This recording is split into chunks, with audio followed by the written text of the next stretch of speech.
Astaghfirullah Rabbal baraya. Astaghfirullah minal khataya. Astaghfirullah Rabbal baraya. Astaghfirullah minal khataya. Kalau kita memasrahkan setiap urusan kita kepada Allah setelah kita berusaha, itu namanya tawakal. Dan yakin bahwa hasil dari setiap usaha kita yang diberikan Allah itulah yang terbaik. Maka hati kita akan lepas dari perasaan sedih dan kecewa. Betul apa betul Ibu? Betul ya. Dan pada saat kita dalam keadaan terpojok, dalam keadaan sulit ya, jangan pernah gantungkan harapan kepada makhluk. Tapi gantungkan harapan kita hanya kepada Sang Ilahi Rabbi Allah Subhanahu wa ta'ala. Bu? Ya. Pak? Ya. Pak? Ya. Ini antara ya sama nguap ya. Allah, yang mau nanya siapa? Tadi pertanyaannya seru banget nih ya. Udah ada bunda kita dan ustadz kita. Yang mau nanya siapa? Silakan. Ibu. Wah, ibu-ibunya kayaknya banyak. Waduh, banyak banget ya pada. Boleh kita kasih lebih nggak? Mungkin berapa orang gitu ya. Bapak dulu deh, Bapak silakan Bapak.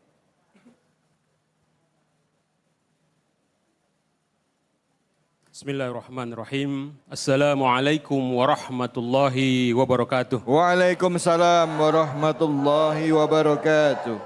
Alhamdulillah, terima kasih kepada Ustadz David Kholik ya. Alhamdulillah. Masya Allah. Terima kasih. Ini perkenalkan, nama saya Solehuddin Simamora. Pak Solehuddin Simamora. Saya salah satu jamaah dari Masjid Al-Falah, Pesona Anggrek Harapan, Bekasi Utara. Baik, pertanyaannya tadi sudah dipaparkan oleh Ustadz Alfian sama Ustazah Yati. Ini terkait bagaimana sikap kita dalam menerima realitas ya. Bahwa teman-teman kita, teman-teman satu sekolah, satu kuliah gitu. Mereka sudah berhasil ya. Sementara saya masih begini-begini saja gitu. Terkadang dalam pikiran saya timbul, apakah memang rezeki saya belum datang-datang gitu. Mudah-mudahan Ustazah dan Ustadz bisa memberikan solusi buat saya khususnya dalam mensikapi kondisi realitas yang ada di mana teman-teman sudah maju, sukses, tetapi saya masih berada bahkan kalau istilahnya itu tadi titik nol gitu ya. Mudah-mudahan dengan ikut cahaya hati ini timbul lagi motivasi untuk lebih bergairah lagi, termotivasi mengharap ridho Allah Subhanahu wa taala. Demikian, terima kasih. Wassalamualaikum warahmatullahi wabarakatuh. Waalaikumsalam warahmatullahi wabarakatuh. Silakan mungkin Ustazah, silakan Bunda Yati bisa jawab. Baik, terima kasih Pak pertanyaannya. Langkah pertama, ubah insecure menjadi syukur. Kalau lihat yang sukses, apa saya orang yang gagal? Mohon maaf Bapak Ibu, mereka yang sukses bukan berarti mereka yang tidak pernah gagal dalam hidupnya. Mereka yang hari ini nyaman dengan hidupnya bukanlah mereka orang-orang yang sempurna hidupnya. Dilihat di media sosial punya suami ganteng, gaji gede, anak satu-satunya jadi kagak punya ipar. Sementara ipar kita banyak banget. Semua gambaran kehidupan yang Allah berikan pada kita. Nilai yang paling berharga, apakah kita mampu mewujudkan rasa syukur sehingga syukur itu kalau zaman Covid menurut saya ini adalah booster. Kesuksesan yang dicapai oleh orang lain kita nilai adalah sebuah hal yang terindah baginya. Tapi hidup kita yang saat ini Pak bisa jadi adalah hidup yang didamba banyak orang. Bapak-bapak hadir di sini Pak. Mereka banyak yang kepengen hadir di sini Pak. Tapi jangankan ke masjid ini Pak. Tangan mereka sedang bersatu dengan air infus. Jangankan datang ke masjid Pak, ke meja makan datang tertatih-tatih. Sholat pun tidak bisa sempurna. Jadi ketika kita merunduk, melihat bagaimana kondisi saudara kita yang lebih susah, lebih rumit, lebih sulit, muncul rasa syukur. Tapi ketika mereka melihat yang lebih tinggi, di sini kita tetap bersyukur kepada Allah karena Allah pun beri nikmat yang sama untuk saya. Ada 3 gambaran yang diajarkan seorang sufi. Yang pertama, apabila melihat orang kaya, dia berharta, subhanallah wa masya Allah. Dengan kekayaannya dia bisa bersedekah. Tapi saya yang tidak punya apa-apa, bersyukur punya juga sedekah dengan senyum yang saya punya. Apabila melihat orang yang lebih muda dari kita, masya Allah. Dia muda, dosanya masih sedikit. Sementara saya udah tua, banyak dosa-dosa saya. Apabila melihat mereka yang berilmu, masya Allah, agung begitu cercah ilmu yang diterimanya. Dia berbuat kebaikan, maka saya jangan sampai melakukan hal di atas kebodohan saya. Itulah nilai kebaikan yang kita lihat. Kenapa? Bisa jadi kita melihat sesuatu yang dari diri kita ini buruk. Wa asa an takrahu syai'an wa huwa khairul lakum wa asa an tuhibbu syai'an wa huwa syarrul lakum. Kita ngelihatnya gini, ya Allah, makanya ada suami istri pergi haji. Ya Allah, nangis tawaf 7 keliling, Bu. Dikira suami, "Nah, apa Bang?" Nangis. Kirain mah husu gitu, kagak. Perasaan gua pas di sini orang cakep-cakep amat, perempuan cakep-cakep, ya Allah. Bini gue kayak begini. Tawaf berikutnya ternyata yang nangis istrinya. Lu nangis kenapa? Sama gue juga Bang. Laki-laki tampan-tampan. Yang jaga Hijir Ismail, Masya Allah ganteng Bang. Yang jaga itu namanya apa? Hajar Aswad ganteng. Lah di sebelah saya kok pas-pasan amat Bang. Dia yang paling berharga dalam hidup kita. Tapi ketika kita bandingkan dengan yang lain, belum tentu. Belum tentu. Inilah anugerah terbaik yang Allah berikan pada kita. Jadi disitulah kita menjadi orang yang kaya. Makanya kata Nabi, laisal ghina an kasratil arad walakinnal ghina ginan nafas. Orang yang bahagia itu bukan bahagia karena banyak hartanya, Pak. Buat apa bini cakep kalau setiap hari cemburu, betul Pak? Lebih baik pas-pasan hidung diameternya segini Pak. Tapi alhamdulillah hidungnya yang pesek rajin sujud Pak. Punya istri semakin cantik juga modalnya semakin gede Pak. Tapi yang pas-pasan alhamdulillah kagak pakai modal. Karena skincare-nya adalah air wudhu. Terima kasih. Masya Allah. Ya baik itulah tadi penutup. Terima kasih banyak Ustadz Alfian, gak usah jawab lagi nanti. Gak usah. Iya. Enggak, saya mah dari tadi merhatiin aja. Ini kenapa perasaan tadi posisinya Raga Jauh kan makin dekat baik nih. Iya. Lah Bang David ngapa disiapin kursi ngapa di situ? Biar gampang kabur ini saya. Udah mulai. Waduh Masya Allah Bu. Gantian, ibu yang mau nanya siapa? Angkat tangannya. Oh yang di depan, silakan ibu. Assalamualaikum warahmatullahi wabarakatuh. Waalaikumsalam warahmatullahi wabarakatuh. Saya dengan Ibu Willy dari MT Radotul Jannah ingin bertanya Ustadz, bolehkah kita meminta kepada Allah agar doa yang kita panjatkan minta cepat-cepat dikabulkan karena masalah yang kita hadapi sangatlah rumit. Oh iya. Boleh nggak ya Ustadz? Ya, baik. Terima kasih, cukup sekian. Wassalamualaikum warahmatullahi wabarakatuh. Waalaikumsalam warahmatullahi wabarakatuh. Ya Allah, mesti dibayar besok ya Allah. Malam ini dong ada yang transfer ya Allah, gitu kan, gitu ya Bu ya. Oke, misalnya contoh, silakan Ustadz, Fadol Ustadz. Emang masalah apa sih Bu? Pakai dipertajam lagi, udah. Oke, kita mau bawa santai aja. Lah, iya. Tadi Ustaz Jayati kan mentang-mentang yang nanya bapak-bapak, jawab langsung ngegas boy. Iya, kita mau santai Bu ya. Iya, permasalahan yang dihadapi gitu kan, pengen cepet-cepet ya kan dijawab oleh Allah Subhanahu wa taala. Dikabulin ya. Bu sering gak sedekah? Sedekah sering apa kagak? Insya Allah. Mic-nya deketin Bu, Deketin mic-nya, sedekah sering apa kagak? Insya Allah Ustadz. Insya Allah, nih Bu nih ya, saya pengen tanya sama Ibu ya. Orang kalau mancing itu kira-kira kayak kasih umpan apa kagak? Iya kasih. Dikasih, dengan harapan supaya apa? Dapat ikan. Dapat ikan. Begitu juga dengan kita minta sama Allah. Sebelum Allah ijabah doa kita, usaha apa yang udah kita kerjain? Makanya kan udah pada paham semua pengertian tentang sedekah. Sedekah itu dapat memanjangkan umur kita. Benar apa benar? Betul. Sedekah itu dapat menolak bala, musibah yang ada di diri kita. Benar. Makanya kalau pengen terbebas dari masalah, banyakin sedekah. Begitu. Contoh nih kita kelilit utang nih, sedekah dulu kita. Insya Allah ntar utang dibayar sama Allah. Begitu.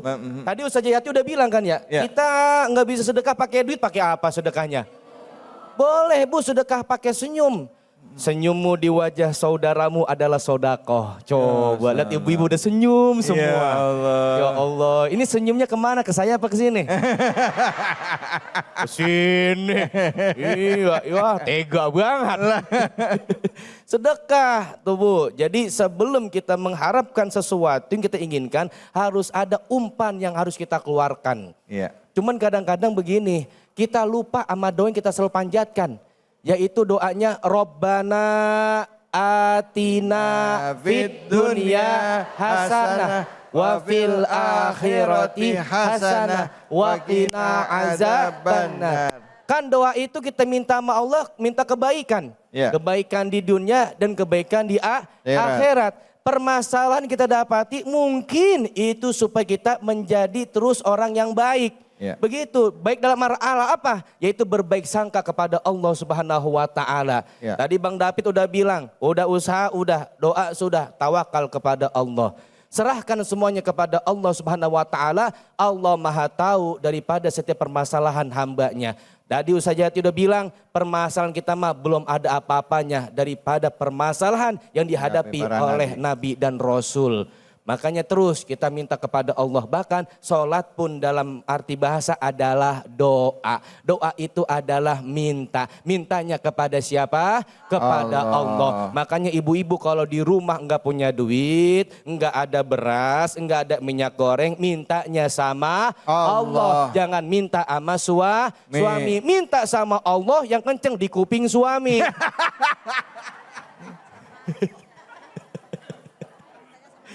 Ya Allah, duit kagak ada, beras habis, minyak habis, lagi tidur mulu, ini tidur.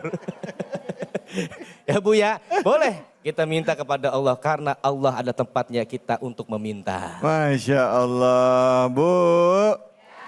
Udah terjawab ya? Bener. Izin, izin. Bener nih Bu, udah terjawab. Jadi kalau misalnya ada apa-apa mintanya ke siapa? Bu. Pak, gimana, seru nggak curhatannya sama guru-guru kita? Masih ada yang mau curhat lagi? Mana yang mau curhat, angkat tangannya nih? Wah, banyak. Kalau saya ya Pak, kalau tadi kata Ustazah, kata Bunda Yati, ibu-ibu itu kalau supaya nggak sedih harus dijaga hatinya, betul ya? Iya kan? Diperhatiin, betul ya Bu ya? Kalau saya mah gampang, ibu-ibu kalau udah sedih ngomel di rumah, cuman satu, bawa ke toko emas Pak. Iya, bawa toko emas, suruh pilih mau yang mana gitu ya kan. Nah ngomong-ngomongin curhatannya ibu-ibu, saya juga punya curhatan nih yang pengen saya bagi sama ibu-ibu sekalian. Belakangan ini ya ibu-ibu bapak-bapak, saya sering banget gampang nyeri sendi di lutut. Apalagi setelah seharian ya, saya aktivitas, makin terasa banget nyerinya. Ibu-ibu tahu nggak? Bahwa kaku dan nyeri sendi itu memang beresiko terjadi seiring bertambahnya usia kita. Awalnya ya Bu, Pak, sendi itu terasa kaku, terus susah digerakin, terus pegel-pegel sampai akhirnya terasa nyeri. Ada yang ngalamin kayak gitu pernah? Ada? Pas umur berapa? Masuk 40, emang sekarang umurnya berapa? 17 enak. Bisa, tenang. Buat ibu-ibu yang usianya 17 tahun, yang mengalami seperti ini tenang ya, saya punya solusi. Kita bisa konsumsi suplemen sendi yang kualitasnya terjamin. Nah seperti ini nih, nah, Wellmove mengandung glukosamin dan kondroitin yang memperbaiki dan melumasi tulang rawan sendi. Sendi jadi lentur dan mudah digerakkan. Wellmove juga aman untuk dikonsumsi jangka panjang karena dibuat dari tulang rawan ikan laut untuk hasil yang maksimal. Minum Wellmove 3 kali sehari, 1 kaplet, jangan bolong-bolong. Nah karena kualitas Wellmove pastinya terjamin karena diproduksi dengan standar farmasi menggunakan bahan baku yang diimpor dari Amerika, Eropa, dan Jepang. Wellmove juga sudah tersertifikasi halal. Nah sekarang saya mau nanya, siapa yang pernah ngalamin nyeri sendi kayak saya? Ada nggak? Oh banyak ya. Siapa nih bapak-bapak apa ibu-ibu nih? Bapak-bapak. Oh bapak-bapak silakan bapak, ayo pak. Ini dari gaya duduk ke dirinya juga kerasa ini. Aduh. Assalamualaikum Pak. Waalaikumsalam Ustaz. Gimana sehat? Boleh didekatkan mic-nya? Alhamdulillah sehat. Silakan duduk Pak, silakan duduk. Ini kursi panas Pak. Ya baik. Pak gimana tadi nyeri sendinya pernah mengalami? Pernah. Boleh mic-nya deketin Pak. Nah, Pernah, saya juga barusan dari juga ngerasain. ngerasain? Ya pagi-pagi dikasih lemper, langsung dunjut sini. Wah. Lemper disalahin.